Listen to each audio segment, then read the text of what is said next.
Meu nome é Micaela, sou aluna de graduação da Engenharia Civil, e sobre a orientação do professor João Paulo Rodrigues, escrevemos um artigo sobre danos em estruturas sujeitas às ações extremas. Então, passaremos pela introdução, por ações extremas e seus danos em incêndio, deslizamento de terra, abalos sísmicos e tornados. E, por fim, a conclusão. Então, para introduzir um pouco, sabemos que quando ocorre uma ação extrema, né, dessas que eu citei, é necessário fazer uma avaliação estrutural nessas edificações, né, nesses locais que aconteceu, para realmente ver a estabilidade da estrutura.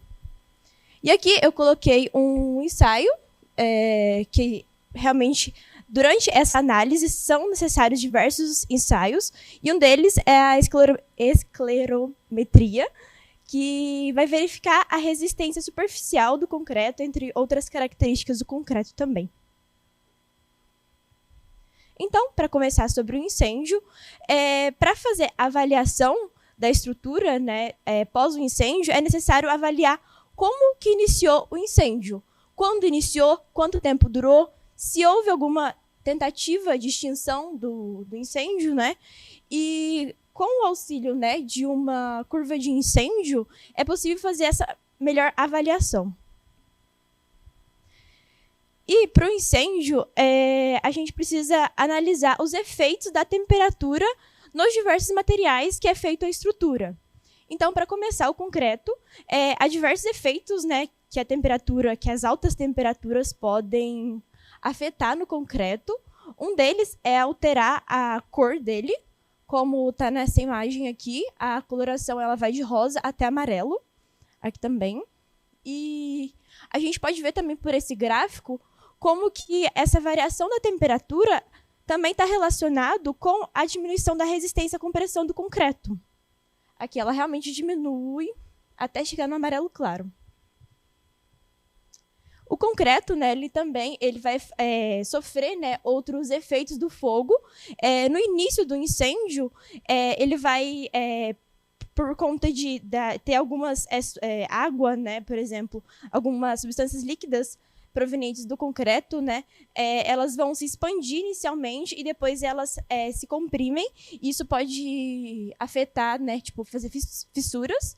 E também, outro efeito, né, é a mudança de cor, como eu já citei, e também o lascamento, que é o espalhe, que devido a essa diferença de temperatura pode ocorrer o lascamento do concreto. Outro exemplo é o aço, que, diferente do concreto, ele consegue ter uma condutibilidade térmica muito alta. Então, a sua temperatura, a temperatura do incêndio, ela é lastrada por toda a estrutura do aço. Então, ele sofre muito mais rápido os efeitos das altas temperaturas do que o concreto, por exemplo. E aí, quando o aço ele tem o concreto, né, à sua volta, a presença do concreto, né, ela pode ser crucial, porque ela pode agir como uma barreira de proteção para a própria armadura. A madeira, diferente do aço, ela não tem uma propriedade de condutibilidade muito alta. Então, a variação de temperatura na madeira durante o incêndio é muito grande, é muito visível. A gente consegue perceber essa diferença de temperatura muito, muito nítido. Quando tem um incêndio numa estrutura de madeira, ela, inicialmente, né, ela vai formar uma camada de fuligem mesmo, né? Isso vai fazer com que o comportamento da madeira ele dure, ele consegue preservar a estabilidade da estrutura por mais tempo do que comparado com o aço. Aqui nessa tabela, a gente pode ver as fases de degradação da madeira. E quando ele chega numa temperatura acima de 500 graus, o interior da madeira ele ainda está numa temperatura das fases 1 e 2, que é a temperatura de 200 até 380 graus. Então, realmente, a gente pode perceber que a madeira ela não ela tem essa diferença de temperatura na sua estrutura, no seu perfil. E para a alvenaria, é difícil a gente falar, porque a alvenaria ela não é composta por apenas uma estrutura, né? Ela não possui apenas um material, ela possui blocos cerâmicos, argamassa, armadura de aço, revestimento, e isso pode impedir um pouco a gente ter uma análise muito clara do comportamento da alvenaria em situações de incêndio. Mas, a partir de experimentos com uma alvenaria estrutural mais comum, com argamassa, foi feito esse gráfico, né, experimental da temperatura durante uma situação de incêndio. Diante disso, a gente pode perceber como que, durante o incêndio, cada material ele age de formas diferentes, dadas altas temperaturas.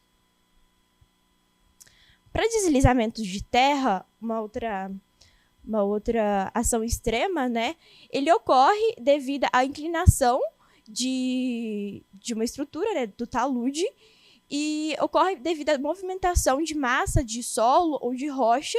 Isso faz com que possa desestabilizar a estrutura. Para projetar uma estrutura, né, num talude, é necessário diversas condições, né, desde clima, né, saber qual que é a época que mais chove, que às vezes você vai fazer um ensaio, e aí você faz um ensaio de saturação do solo, e aí você vê isso numa época que está seca. Então, realmente, é necessário fazer essa análise antes mesmo de ir mesmo pro local, né? Então, fazer essa análise de clima, relevo, ver a declividade, vegetação, se é uma vegetação que tem raízes longas, profundas ou não, o uso e a ocupação da terra. Então, diante de todas essas colocações, de todos esses condicionamentos, é possível a gente ter início para projetar em um ambiente onde há declividade. Então, para ocorrer o deslizamento, né, é necessário que aumente as tensões cisalhantes no local, né, seja colocando uma carga no topo do talude ou tirando uma carga na superfície, na base, né, do talude. Isso vai alterar as tensões cisalhantes, também contribuir para a baixa resistência do cisalhamento, o que está relacionado também com a estrutura em si mesmo do solo, se é argila, se é areia, e, por fim, a redução na resistência do material, que ele pode, por exemplo, as argilas, né, elas podem modificar a sua estrutura ao longo do tempo. Então, para avaliar, fazer uma avaliação mesmo estrutural, devido à instabilidade de um talude, foi encontrado na literatura algumas classificações de danos em estruturas provocadas pela movimentação do talude.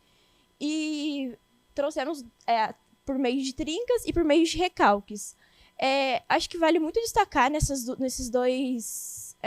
duas tabelas como que foi trazido tanto para a alvenaria quanto para concreto armado, né? Considerações em trincas, quando há trincas consideráveis de disjunção de paredes, deformações espaciais. Então, realmente, ter esses parâmetros aqui são importantíssimos para avaliação estrutural. E aqui, para o recalque, a gente pode perceber que, a partir de 10 a 15 centímetros de recalque, já é necessário ter uma evacuação, né, do local. Então, para avaliar a estabilidade de um talude, né, uma estrutura, caso haja instabilidade de um talude, essas duas tabelas, elas ajudam muito nessa classificação. Para abalo sísmico, né, que são as movimentações, né, de placas tectônicas, elas podem afetar diretamente a estrutura, né, dessa forma, né, fazendo uma análise, né, das estruturas pós-abalos sísmicos, né, eu trouxe um colapso de edifícios adjacentes, quando, às vezes, até a estrutura do edifício está completa, está intacta, mas o edifício do lado, que está coladinho ali, ele entra em colapso e aí vai tudo abaixo, né? Danos de colunas curtas também, por meio da movimentação de terra, às vezes pode esmagar uma coluna, então é necessário fazer essa avaliação, ficar de olho realmente em todas as colunas para ver como que abalou mesmo toda a estrutura. Aqui também tem desvios de andares em concreto armado, não necessariamente todas, por diversos motivos, né, não todas as paredes estão alinhadas, e aí caso tenha esse desalinhamento, pode provocar com que aconteça exatamente isso daqui. E agora para tornados, não são tão comuns aqui no Brasil, né? Mas fazendo uma análise de estruturas, né, diante de situações de tornados, a gente pode perceber, acho que uma das características mais perceptíveis, né, do tornado é realmente a retiragem, né, tirar a cobertura do telhado. Isso pode afetar, às vezes, não só o telhado mesmo que saiu só, às vezes isso realmente, o telhado estava conectado com alguma viga, alguma coisa assim, e isso pode afetar a estrutura realmente do edifício. As estruturas agora de paredes do exterior, que são realmente as paredes que estão mais afetadas pelos tornados, né, que estão ali na frente. Em projetos, quando os projetos têm uma qualidade muito boa, né, as paredes exteriores, elas apresentam um contraventamento, né, ou tem algumas paredes internas, né, que fazem um ângulo de 90 graus, que permitem com que essas paredes internas ajudem a aguentar a força nessas paredes externas. Os tornados também, uma coisa que deve ficar muito atento, são os tijolos de alvenaria, pois são facilmente arrancados, e às vezes, caso não seja arrancado né, eles podem sofrer grandes erosões. Então os tijolos de alvenaria são um ponto muito delicado em tornados. E por fim, a fundação, eu acho que é a última a chegar, né? Mas os tornados eles ainda podem afetar as fundações. Eu trouxe aqui uma imagem de uma rachadura na laje de concreto, causado pela rotação da coluna de aço que se rompeu com o vento. Então, por mais que ainda seja a última das características dos tópicos, ainda é um ponto a ser analisado. E, por fim, após a ocorrência de ações extremas, é muito importante realmente realizar a avaliação das consequências provocadas por todas essas ações extremas. Como a gente pode ver, para diferentes ações extremas, acarreta um tipo de avaliação, uma preocupação diferente, né? Mas realmente os danos causados nas estruturas, eles podem ser de leves até gravíssimos, né? A estabilidade estrutural, mas deve ser realmente feita uma análise inicial, mas também deve continuar essa observação, porque às vezes algumas características elas só aparecem futuramente, então essa análise realmente não deve ser única e exclusivamente. Enfim, agradeço a atenção de todos. Eu queria falar com a Micaela. Eu, como professora, Micaela, estou encantada com você.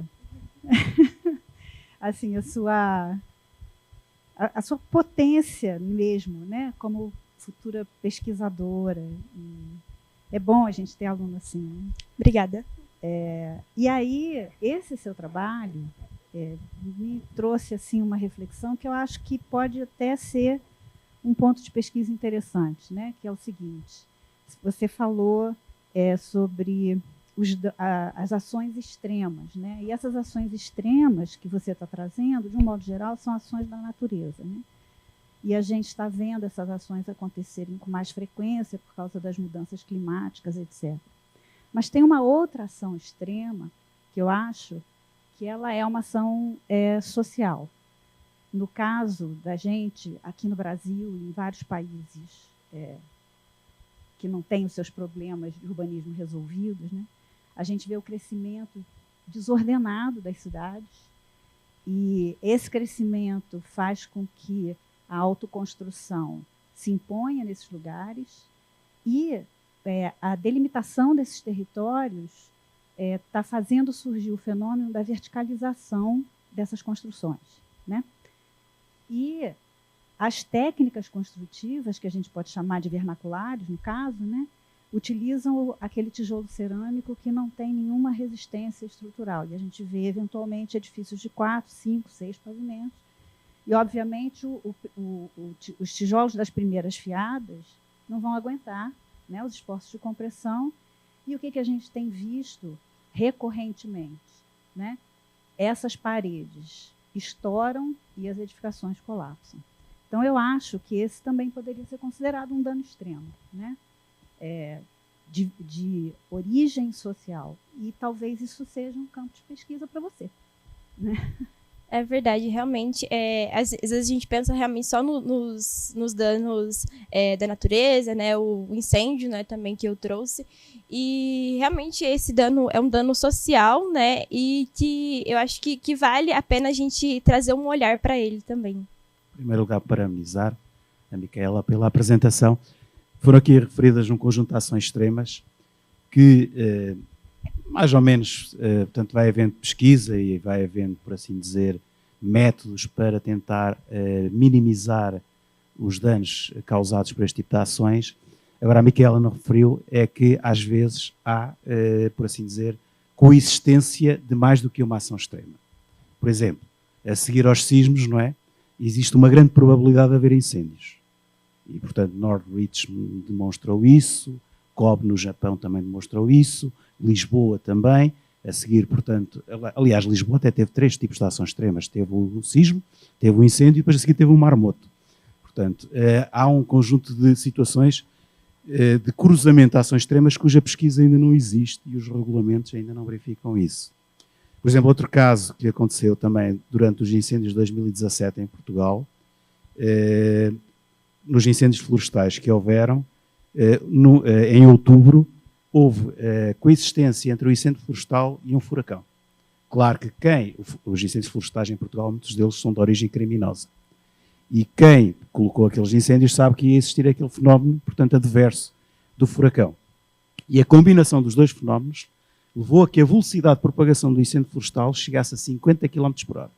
Portanto, o incêndio a velocidade era tão grande que os bombeiros não conseguiam controlar. E isso destruiu muitas casas, eu não tenho agora o número, mas foram muitos milhares de casas, edifícios industriais, etc., porque os bombeiros não conseguiam. A velocidade do incêndio de propagação, devido a esse furacão, era de tal forma elevada que